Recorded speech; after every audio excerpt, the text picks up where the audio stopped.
Victor Gyökeres injured. Okey, Arteta dah pun sahkan dalam pre-match conference dia yang Victor Gyökeres injured dan takkan main dalam game menentang Slava Prague pada malam ni. So untuk konteks Gyökeres injured dalam game menentang Burnley hari tu, game yang aku rasa the best 45 minutes untuk career dia bersama Arsenal, tetapi dia keluar pada half time. So dia injured dan tak available lah.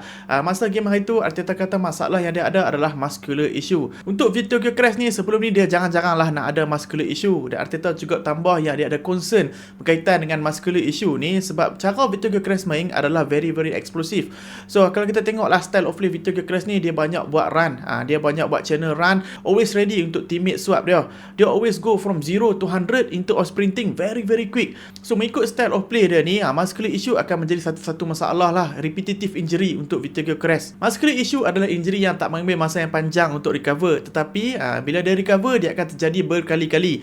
Contoh yang terdekat aku boleh bagi adalah Zinchenko lah. Kita tengok masa prime dia main bersama Arsenal sebagai seorang left back, kalau Arsenal betul-betul perlukan dia injet betih. Sometimes dia injet paha, sometimes dia injet hamstring. So ni lah masalah muscular issue. Benda ni boleh menjadi repetitif. Ini adalah kali pertama Victor Gyökeres injet bersama Arsenal. So aku expect Mikel Merino lah akan diputas menjadi striker untuk menentang Slava Prague pada malam ni. Aku rasa weekend ni juga Victor Gyökeres tak sempat fit dan Mikel Merino juga akan main sebagai striker. Kalau Arsenal boleh menang game Slava Prague dan juga Sunderland ni, aku rasa mungkin baik jugalah Victor Gyökeres ni injet sebab dia tak payah pergi ke international duty. So dia boleh rehat dan boleh perform bersama Arsenal selepas international break.